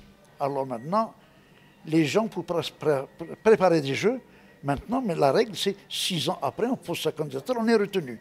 On a 6 ans pour les préparer. Moi, on me nomme directeur des sports des Jeux méditerranéens en septembre 1982, pour que les Jeux se déroulent en septembre 1983. En un an. en un an. Sachant Mais c'est du miracle. Sachant que les infrastructures, à l'époque, elles étaient ce qu'elles étaient. Heureusement qu'il y avait les marchés qui étaient lancés. On était un petit peu juste. Hein, non, mais l'organisation maintenant. Non, mais pas juste. On a 6 ans pour faire des jeux. Maintenant, on nous demande de faire ça en un an. Bon, alors, je quitte son cabinet pour aller, comment dirais-je, m'occuper des sports. Il me donne le choix, parce qu'attention, non, il y avait le choix. Il y avait ou moi ou Benzeroual. Alors Benzeroual nous a dit, écoute, tu as un choix. Ou tu cèdes le football pour la direction des sports, ou bien tu gardes la fédération de football. Et il a préféré garder la fédération de football. Et donc, moi a éché la direction des sports. Non, mais c'était Benzeroual qui était destiné à ça. Il a eu de bons résultats en football. Oui, mais au jeu méditerranéen. Oui, mais c'est lui qui était destiné à prendre la direction. Mais il a refusé. C'est ce que m'a raconté M. Simlali. C'est pas Benzeroual. Alors, vous êtes alors, le titre exact, c'est vous êtes membre de la commission technique du Comité international des Jeux méditerranéens. Oui. Ouais. De 83 à 2005. Alors, ça veut dire simplement qu'à l'époque, déjà, il y a quand même des cadres marocains qui ont une certaine expertise qui peut s'expatrier, s'exporter. Oui. S'exporter plutôt. Oui, mais je n'ai pas compris ça. Non, ce que je veux dire, c'est que vous succédez ou vous vous retrouvez à travailler avec un certain Arthur Takachi, par exemple? Oui, Arthur Takash.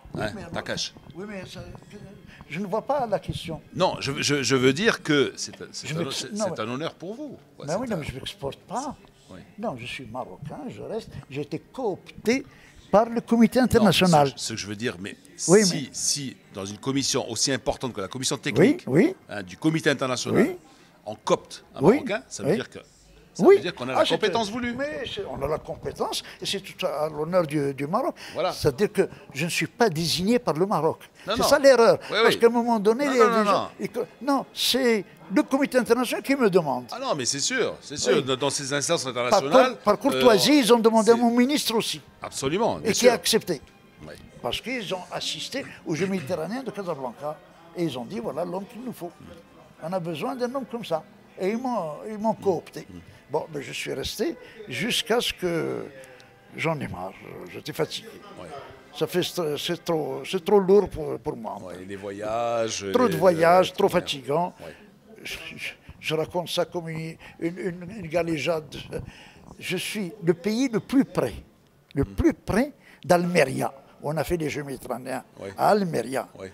Je suis celui qui fait le plus long voyage, pas en kilomètres, mais en temps. En temps. Parce qu'il faut faire Casa-Madrid, parce qu'il n'y a pas de vol sur Almeria. Et à Madrid, Valence ou Madrid. Non, mais à Madrid, non, tu n'as plus rien. Ouais. Tu attends jusqu'à 7 h du soir pour avoir le vol intérieur Madrid-Almeria. Et l'inverse. Ce qui fait que quand je pars d'ici à 7 h du matin pour coincer l'avion de 10 h sur Madrid, ben je n'arrive qu'à... Ce sont des voyages de 20 heures, alors que un petit saut de la Méditerranée et je tombe sur l'Almeria. C'était très fatigant pour moi, tous ces voyages. C'est vrai. Je commençais à fatiguer, j'ai demandé à... Les Jeux méditerranéens, est-ce que c'est quelque chose qui va durer longtemps encore, les Jeux méditerranéens? Je crois que oui. Est-ce que ça a le même aura qu'avant? Parce que, bon, avant, les Jeux méditerranéens, ça servait à quoi? Ça servait aux grandes sélections, genre Italie, Yougoslavie. Je parle de Yougoslavie avant l'éclatement. Oui. Il y a encore les Croates, il y a encore... C'était un véritable, je dirais, banc d'essai avant les Jeux olympiques. Oui. C'était avant l'année olympique. Oui. Et donc, on faisait ces Jeux méditerranéens et on retrouvait, je ne sais pas, tous les grands athlètes qui ensuite... Attendez, vous avez dit quelque chose qui n'est pas... vous me perturbez là avec ça. Est-ce que c'était avant les Jeux Olympiques ou après les Jeux Olympiques? Généralement, c'était avant. Je ne sais pas. Faites le calcul. 83, c'était quoi? Ah oui, après... c'était 83, c'est quoi? Les Jeux Olympiques, c'était quoi? Avant 84, Los Angeles. Avant 84, c'était avant. C'était avant. Et puis après, maintenant, on est tombé...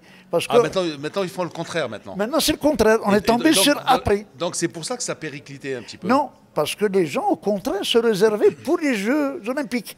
Il y a des gens qui ne veulent pas dévoiler leur batterie, qui gardent leurs athlètes. Non, il ne faut pas qu'ils aillent faire dans les Jeux méditerranéens. je ne sais pas, au niveau des équipes nationales, au niveau des sports collectifs, c'est toujours bon d'avoir un an avant, de passer en revue son équipe. Tu peux la maquiller un petit peu. Oui, mais alors, vous avez pris le volleyball, handball, basket.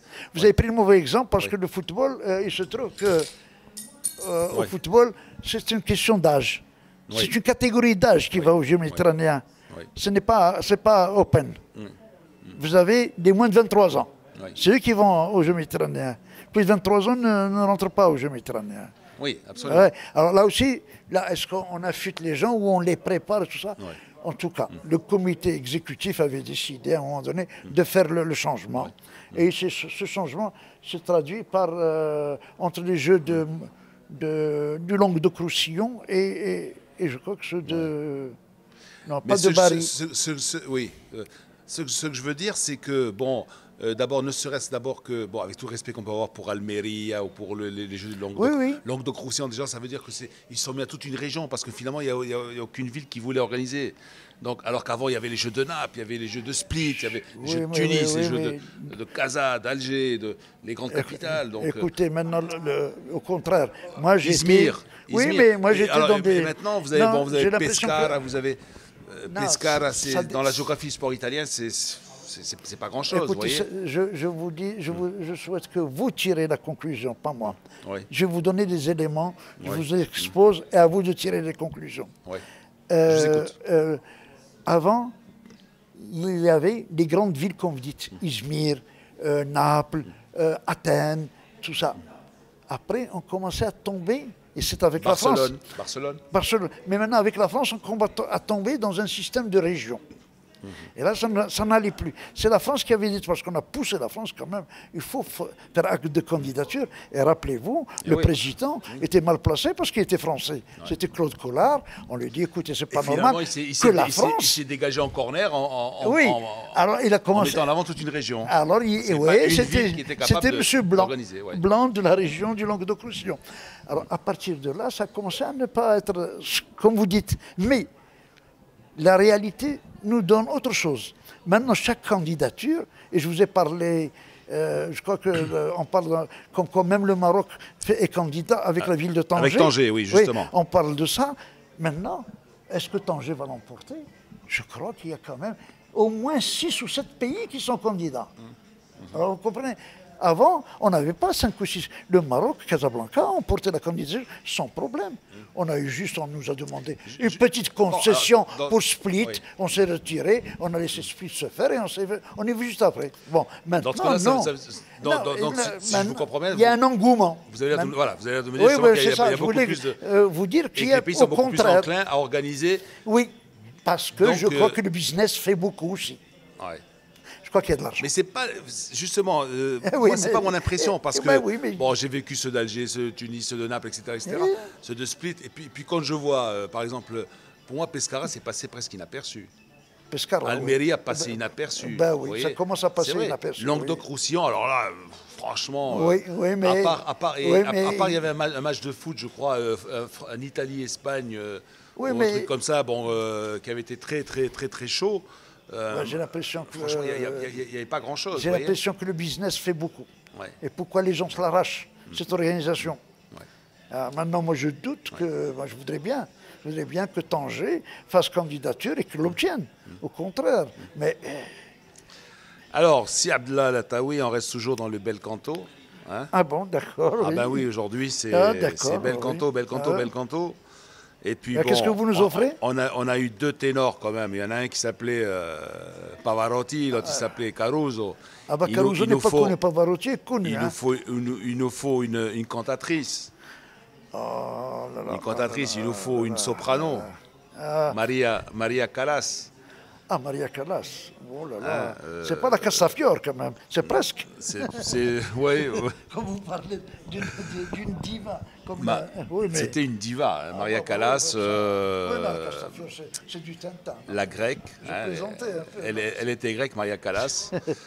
Alors, encore Puccini, on va s'excuser avec les amateurs de bel canto. On a beaucoup de Puccini parce que, bon, en fait, je voulais varier un petit peu les voix. Donc, il est italien, Puccini? oui. Ben oui, mais c'est pour ça que j'en ai beaucoup. Oui. Alors, je comprends maintenant. Ah, ils sont pratiquement tous italiens. Vos auditeurs vont vous dire...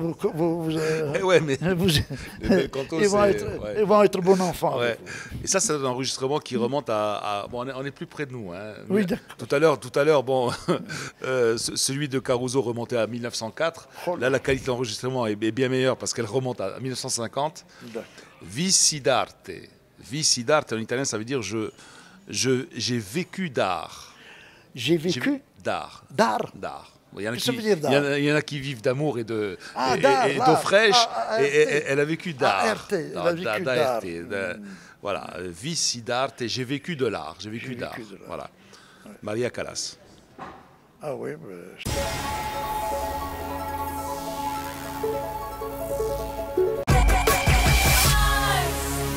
Alors, Lino Café qui ce matin va aborder sa 4e partie avec Abdallah Lataoui. Donc on a beaucoup parlé de... On va parler un peu plus de vous, c'est-à-dire vous en tant que vie associative par exemple. Hein. Donc bien sûr il y a le membre de la commission technique du Comité international des Jeux méditerranéens qui a été coopté. Et puis, il y a aussi quelque chose qui m'interpelle, c'est président de la commission administrative de la Fédération royale marocaine de basketball. Oui. Alors, oui. Déjà, ça aussi. Ah, je croyais que vous l'avez oublié, celle-là. Non, je n'ai pas oublié. D'accord. Ça veut dire quoi? Ça veut dire qu'en fait, de temps en temps, on chasse les présidents et on dit on va vous amener quelqu'un qui va vous mettre de l'or dans la baraque. Hein, ben oui. Ils en ont besoin maintenant. Hein. Ah, ils en ont besoin. Basket. Pas qu'au basket. Déjà au basket. Non, je parle du basket. Rugby, volley, handball, tous les sports de main. On serait même tenté de dire sport de main, sport de vilain. Qu'est-ce qui se passe dans les sports les sports de main? Je vous assure que j'aurais bien voulu être impliqué parce que je me rends compte, dans un ouvrage que je suis en train, que je n'ai pas terminé encore à ce jour, dans un ouvrage, je citais en exemple ces écoles de sport ou ces unités d'étudiants de sport qui sont ramassés en handball, en basketball et en volleyball. À Bellevue, ils sont en séjour là-bas, ils font leurs études, leurs occupations professionnelles et ils sont là en entraînement intensif. J'ai cité ça comme modèle. Équipe masculine et féminine. Pour l'instant, non, j'étais masculin, je ne sais pas s'ils sont faits. Parce que moi, je me souviens. J'ai la liste des mêmes joueurs. Je me souviens aussi, par exemple, des équipes féminines de volleyball, par exemple, qui déjà, dans la fin des années 70, début des années 80, qui était quand même d'un excellent niveau. Ah bon, vous êtes allé plus loin. Non, je dis c'est récent. Oui. Le Comité olympique national a organisé à Bellevue un sport-études. Ça veut dire qu'on ne vous fait pas des études. Vous allez faire vos études, où que vous soyez, à quel niveau que vous soyez. On fera les aménagements peut-être pour vous dans les lycées, au collège, comme ça. Mais ici, vous êtes en internat et en entraînement. Ouais. Et ça a donné de bons résultats. Ce sont des gens qu'on n'invente pas, qu'on a pris dans les clubs, dans lesquels on donne une formation intensive. On les restitue au club pour qu'ils fassent le championnat normalement. Donc la chose devait réussir et être un succès. Je ne sais pas par quel phénomène, j'apprends d'une année à l'autre, d'un mois à l'autre, que telle discipline a été fermée. Et l'autre fermée. Moi, j'espérais que même on allait faire ça avec la natation. Comme d'habitude, en fait, on met peut-être la charrue avant les bœufs. Je ne sais pas. Et on s'aperçoit que... Et j'étais vraiment attristé par cette... On n'a pas les budgets de fonctionnement, ou c'est ça peut-être? Je ne pense pas que ça. Pour cette fois, je ne pense pas que ce soit un budget de fonctionnement. Ou c'est une question de... Parce que le comité olympique a pris ça en charge, et ils sont très sérieux au comité national olympique. Ils sont dirigés par des gens extrêmement compétents. Je cite mon camarade Benzeroual, avec tous mes respects pour le général qui préside cette institution. Mais ou alors peut-être conflit entre comité olympique et fédération non, comité olympique, non, mais je crois que c'est Amrani, l'ancien directeur des sports aussi, Amrani qui dirige cette unité. Je ne comprends pas comment cette affaire n'a plus marché. S'il y a des conflits, il faut les résoudre, mais pas faire éclater. Alors à part ça, si Abdallah, je ne sais pas si de temps en temps, si vous allez voir un match de basket, un match de volley, un match de handball, le niveau quand même a considérablement baissé. Mais c'est incroyable, On néglige la formation, là aussi. Tout est négligé. L'encadrement technique. il n'y a plus d'encadrement technique. Je me suis rendu compte, en visitant des anciens collègues, enfin des anciens, pas collègues, mais des anciens élèves que j'avais au ministère, des anciens collaborateurs, qui sont devenus des chefs, en les visitant au ministère, ben, j'ai trouvé que toutes les promotions qui sortaient de Moulay Archid étaient tous au ministère. Ils sont là, à cogiter dans le ministère, à travailler au ministère. Tous les GSL 10 et 11 sont au ministère, alors qu'avant, on était 3 ou 4. Maintenant, ils sont 20 ou 50, je ne sais pas. Je ne tiens pas le recensement de ces choses-là. Ce n'est pas mon métier. Mais alors, et qu'est-ce qui est sur le terrain? Et comme vous m'avez dit tout à l'heure, et qu'est-ce qui est avec les jeunes? Et qu'est-ce qui est le formateur des formateurs? Où est-il? Où sont les sessions de formation des formateurs? Je ne sais pas. Je ne sais pas ce qui se passe. Bon. Citons dernier que M. Belkhayat, lui, a lancé son opération des complexes sportifs de proximité. Bah, c'est une idée, mais ce n'est pas suffisant. On ne fait pas de l'investissement, on fait de l'homme aussi. Ça risque d'être une coquille vide, voilà. Oui, oui. Si vous avez une infrastructure, c'est louable, parce que ça amène le sport dans le quartier, ça rapproche le sport. Si c'est un monsieur qui ferme le grillage pour que personne ne rentre et qu'il l'ouvre, ça n'a pas de sens. Est-ce qu'il y a quelqu'un qui dirige ça, qui anime ça? S'il n'y a pas d'animateur, s'il n'y a pas de formateur, s'il n'y a pas de... Ça tombera, ils sont au bord de mer, ils vont tomber en rouille. Qui ont un rôle important, c'est-à-dire de sensibiliser les jeunes à la pratique du sport. Non, ce sont des choses que je ne comprends pas. Je ne vous cache pas que dernièrement, alors là, je me perds dans le labyrinthe du sport, malheureusement. Dernièrement, j'attendais, mais je ne l'ai pas eu. J'attendais une invitation aux assises du sport, qui ont eu lieu à Skhirat, je ne sais pas quoi, des assises. Bon, ben, j'ai rien reçu. Bon, ben, je suis persona grata. Alors donc... non grata. Non, ben, ça dépend. Si vous êtes grata ou non grata. La personne non grata, c'est celui qui est respecté. Oui. Mais grata, ça veut dire qu'on peut gratter. Qu'on peut gratter. Oui, ben alors, c'est ça. Alors, maintenant, voyons ce qu'on veut dire. Ben, bon, alors, mais quand même, j'ai pris le discours royal et j'ai commencé à étudier. Et je me dis, c'est malheureux. Je ne suis pas là en train de discuter ni de discours royal. Mais je suis là peut-être à essayer de transformer ce discours royal en programme. Est-ce que les assises ont fait ça? Et s'ils ont fait ça, où c'est cette production? Est-ce qu'ils ont émis des recommandations? Est-ce qu'ils ont remis des programmes? Qu'est-ce qui s'est passé? Personne n'en sait rien. Je vous demande à vous, M. Lino-Boako, avez-vous l'exploitation, avez-vous des documents qui exploitent, enfin qui retracent et qui exploitent toutes les assises? Non, en tant que journaliste, on n'a rien reçu. Eh bien alors, personne n'a rien reçu. Mais quand vous recevez, ce n'est pas pour vous, c'est pour diffuser. Bien sûr, c'est pour diffuser, bien sûr. Alors, moi, je n'ai pas ça. J'ai essayé, moi, de faire quelque chose. Et je suis arrivé à un raisonnement, comme je vous ai dit tout à l'heure, comme ça, et on a arrêté la discussion. Je crois qu'il faudrait faire une politique de sport de masse. On les a toutes essayées, toutes les autres formules, on les a essayées. On a fait de l'élite, on a fait de la championnite, on a fait tout ce que vous voulez, on a fait tout. Mais allons, arrêtons, faisons une politique de sport de masse. Le résultat, écoutez, quitte à ne plus participer pendant 2 Olympiades, mais préparons quelque chose. C'est pas parce que l'opinion publique veut peut-être des résultats, avant tout. Mais les résultats, on ne peut pas obtenir des résultats en 4 ans. L'Olympiade, c'est 4 ans. Je sais. Est-ce qu'on peut mener de front? On peut mener de front. Oui, mais vous pouvez mener de front avec, bien sûr. Les athlètes d'exception que nous découvrons de temps en temps.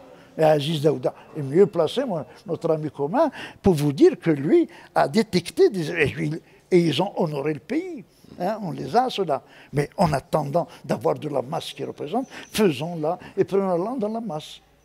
Et on peut peut-être. Et la masse, c'est quoi? C'est le sport scolaire aussi, peut-être, qui est négligé? Oui, mais alors là, c'est un autre problème. Voilà. Là, on recommence. On fait notre émission de 2 heures, là. Oui, on fait notre émission de 2 heures. Oui, mais là, on va être comme le serpent qui se mord la queue. Ouais. On va tomber encore dans un autre problème où on tombe dans le cercle vicieux. Voilà. Le sport scolaire. Alors c'est une chose simple. Quand dernièrement, je me suis penché sur l'histoire du sport. J'ai découvert, vous savez que le sport scolaire n'existait pas il n'y a pas encore longtemps du protecteur. C'était le ministère, le service de la jeunesse et des sports qui était chargé de l'équipement du sport scolaire. Je peux peut-être me tromper. Un stade ou un panneau de basket dans un lycée, c'est le service de la jeunesse et des sports qui le fournissait. Ce n'est pas l'éducation nationale. Et, justement, parce que moi je me souviens que les premiers écussons qu'on nous donnait et qu'on amenait à la maison, et que nos mamans les breloques, l'écusson qu'elles nous cousaient sur le t-shirt. Parce que le maître, l'ASS, le maître nous donnait justement. C'était le breloque qu'on gagnait. Il nous donnait cet écusson qui était vert et rouge, hein, donc, et on nous le donnait, on l'amenait à la maison. Et on prenait un tricot ou un t-shirt, et on le cousait, et on devait se présenter le mercredi avec ce tricot au sport scolaire. En sport scolaire. En sport scolaire.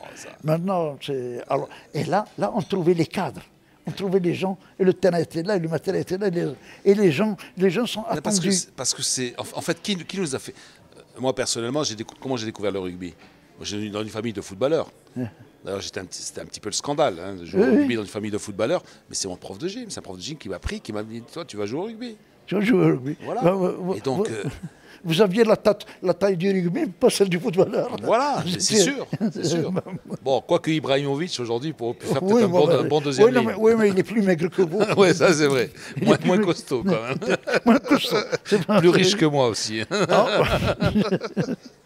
Bon, alors, on va parler un petit peu de vos publications. Hein. Donc, il y a une première sur les espaces sportifs. Oui. Alors, les espaces sportifs, c'est édité par le ministère de la Jeunesse et des Sports, pour le ministère de l'Équipement. C'est-à-dire que qui vous a édité le livre? Non, c'était le ministère de la Jeunesse et des Sports. L'imprimeur, ça a été notre camarade et ami Kamel Lahlo. C'est lui qui avait fait l'impression. Ouais. Mais l'édition, l'éditeur, c'est le commanditaire. Oui. C'est ce que j'appelle moi l'éditeur. C'est peut-être Kamel Lahlo l'éditeur, mais le commanditaire, c'était le ministère. Donc ça, c'est un ouvrage que j'ai fait, comme je vous ai dit tout à l'heure. Il y avait l'obligation que tout le monde devait réagir des équipements sportifs. Les gens, nos délégués dans les différentes provinces ne savent pas quelles sont les dimensions d'un terrain. Ouais. Alors, selon comme un petit conseiller, un gouverneur ou un président de commune. Oui. Selon vous, il y a plus d'infrastructures sportives aujourd'hui, malgré toutes les nouvelles constructions et ça, ou à l'époque quand vous avez pris en main le département, quand vous êtes rentré au département? Vous posez... non. Vous posez, parce qu'on me dit... Non, parce qu'avec Aziz Daouda, c'est toujours le même discours. Il dit qu'il y a beaucoup d'installations qui sont fermées, ou qui sont, qui ne sont pas utilisées. Alors maintenant, écoutez, pour que vous ayez une réponse plus claire pour vos auditeurs, il faut savoir que j'ai fait une étude très poussée sur des informations qui ne sont pas les miennes, qui sont du ministère. C'est un recensement général de tous les équipements sportifs à travers le royaume. De mon temps, on faisait des recensements. Il n'était jamais bon parce que notre délégué trouve le moyen de recenser comme piscine la piscine du chef de cercle. Oui. Ou du caïd, parce qu'avant c'était la piscine du contrôleur civil, et le contrôleur civil, sa piscine était considérée du domaine public, et elle est devenue du domaine privé, enfin, des trucs comme ça. Alors que ce n'était pas un bassin de compétition. Non, ce sont des piscines d'agrément. Bon, maintenant, nous avons les statistiques du ministère, ce n'est pas moi qui les invente. Exploitant les statistiques du ministère, je me suis amusé à faire ce livre qui est les espaces sportifs. Il s'est trouvé tout simplement qu'il a été terminé cet ouvrage. Mais il a été, comme je vous ai dit, l'éditeur et le commanditaire, qui est le ministère de la Jeunesse. Ils ont tronqué le tiers de l'ouvrage. Pourquoi? Parce que le tiers de l'ouvrage avait une portée, qu'ils considèrent, eux, ministère, de portée politique. À savoir, j'impliquais le ministère en disant que chaque citoyen a droit à tant de mètres carrés sportifs. Si nous avons une ville d'1 million d'habitants, si on lui donne 1 million de mètres carrés sportifs, et on les traduit par stade. Et bien sûr, je donne aussi une nomenclature. Un stade de football est égal à tant de mètres carrés. Une piscine de plein air de 50 mètres est égal à tant de mètres. Enfin, je donne une traduction de ces mètres carrés. Une salle et de temps, etc.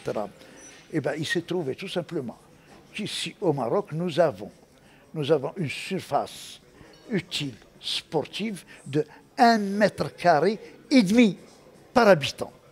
Alors elle devrait être de combien? Elle devrait être de combien? Alors, je vais vous dire. Alors que les Tunisiens, ils ont 2,5 m. Les Algériens, ils ont 2 mètres. Et, qu'on le veuille ou non, c'est comme ça.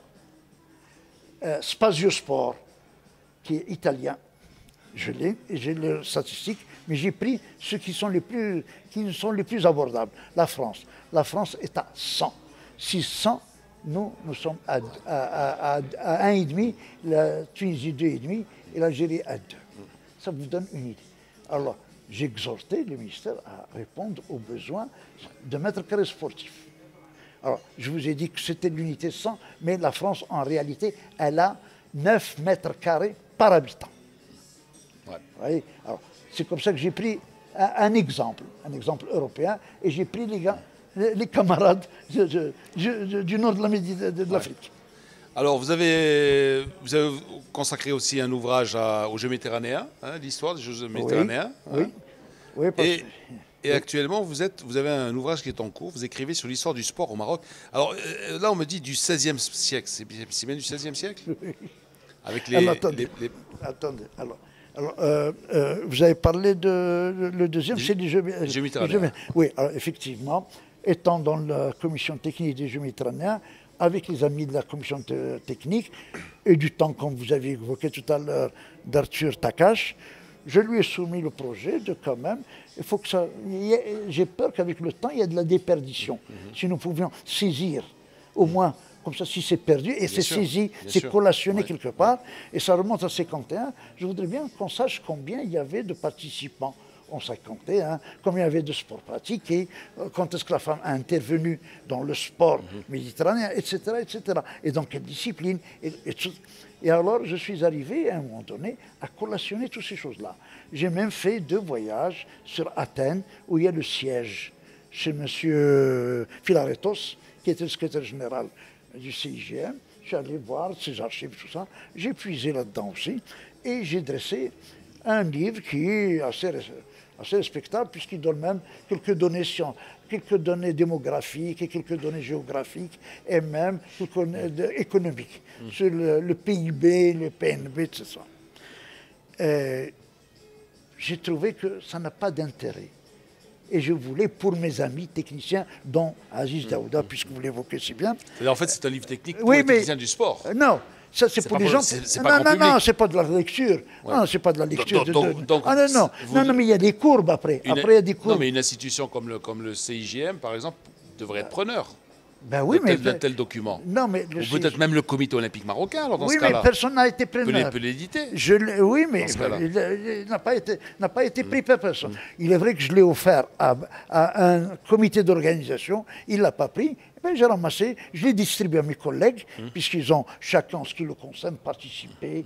J'avais donné un exemplaire chacun, et j'ai gardé devant moi 1 ou 2 exemplaires, et puis terminé. Alors, justement, l'ouvrage, l'histoire du sport au Maroc, du XVIe siècle à aujourd'hui, à nos jours. Alors, XVIe siècle? Oui, du XVIe siècle, oui. Alors, je vais vous dire ça. Alors, il se trouve que je venais de décrocher du ministère de la Jeunesse et du Sport en 86, et qu'est-ce qui se passe? Très vite, il y avait le 50aire de l'indépendance du Maroc. Et le 50aire de l'indépendance du Maroc... Je cherche mon bouquin.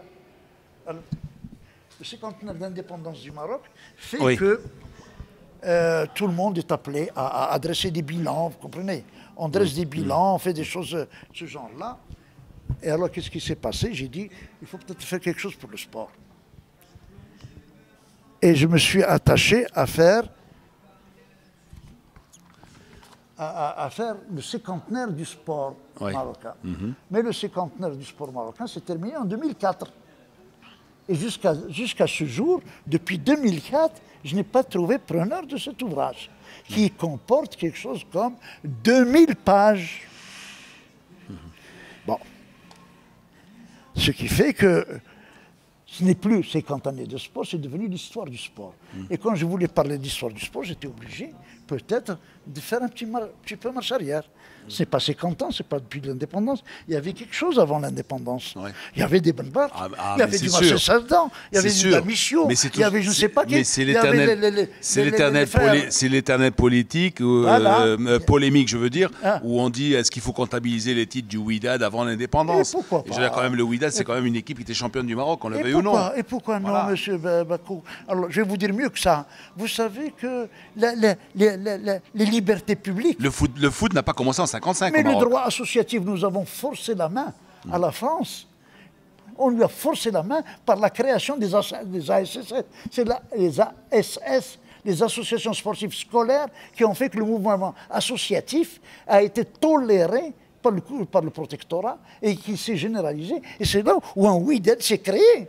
C'est sur la base de la permissivité, si vous voulez, de l'association sportive scolaire.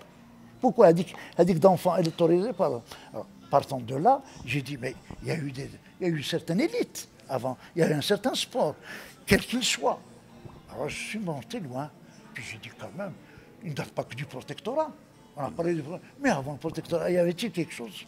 Bien sûr, mais est-ce qu'on peut passer, est-ce qu'on peut faire fi de, je sais pas, d'un Damicio par exemple, d'un Marcel Cerdan? Non, mais non, ils sont dans mon livre. Vous voyez ce que je veux dire? Non, ne vous en faites pas. Ils sont quand même marocains. Oui, mais ne vous en faites pas. Non, je les ai. Damicio qui est un des premiers à sauter de mètres. Et l'Arbil Benbark. Et la gloire, c'était avant. Notre Pelé, c'était avant qu'il était... Bon, mais après, quand je suis arrivé en 1912... Ou bien tous les tirailleurs marocains qui trustaient les titres de champion de France. Les Crossman, qui était vainqueur du Cross des Nations, qui était un véritable championnat du monde de cross-country. On ne peut pas dire non, eux, ils n'ont rien gagné. Non, mais vous m'avez parlé du XVIe siècle maintenant. Alors, je suis remonté, j'ai cherché mon lecture dans des archives. J'ai cherché dans mes lectures et tout ça. Et j'ai trouvé qu'il y avait des historiens qui avaient visité le Maroc et qui ont écrit l'histoire du Maroc. Ils ont découvert des activités sportives au Maroc. Imaginez, je n'en revenais pas. Sous les murailles des remparts, en dehors de la ville de Fès, sous les murailles, les gens jouaient au football. Et quel football! C'était des pelotes, comme on faisait quand on était enfant, des chiffons et tout ça. Ils jouaient avec ça. Mais c'était réglementé. La tenue du sportif qui allait jouer au football était telle. Mais attention, il y avait quand même un parti pris. Les citadins avaient le droit de porter un certain habillement. Les ruraux avaient le droit de porter un autre habillement. Déjà, il y avait la fracture. Et la fracture, une certaine fracture. Et alors, ce monsieur nous décrit ce match, comment il se déroulait, et tout ça. Et ça se tenait, ces matchs se tenaient en général, ce championnat, lors de, comment ils appellent ça, le Sultan Toulba, le sultan des étudiants. Parce qu'il y avait au Qarawiyyin, ils élisaient le sultan de Toulba et ça se terminait par un match de football. Bon, après, j'avais entendu tout le monde parler d'un groupe musical. On appelle ça les Abidat Rma. Mais Abidat Rma, c'est quoi? C'est les esclaves du tir. Rma, il y a Rimaya.